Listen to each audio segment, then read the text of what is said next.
অসাধারণ সুন্দর প্রিমিয়াম কোয়ালিটির শিফনের ওপর পার্সি ওয়ার্ক, কতটা ঠাসা থ্রেড ওয়ার্ক দেখুন।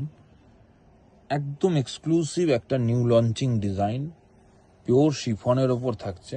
পুরো বডিটাই কিন্তু এরকমভাবে ওয়ার্কটা যাবে। দারুণ সুন্দর একটা item, party wear designer item. All over শাড়িতে এরকম থ্রেড ওয়ার্ক, ঠিক আছে। এর ভ্যারাইটি কালার অপশান অ্যাভেলেবেল আছে। যারা যারা এর কালার অপশান দেখে বুকিং করতে চাইছেন তারা বুকিং করে ফেলবেন। আর এর ব্লাউজ পিসটা আমি আপনাদেরকে একটু দেখিয়ে দিচ্ছি। এই শাড়ির এটা হচ্ছে ব্লাউজ পিস। ব্লাউজ পিসে কিন্তু ব্ল্যাক পোর্শন এবং ব্লাউজ পিসের হাতে কিন্তু এরম কাজটা যাবে, ঠিক আছে। Thank you.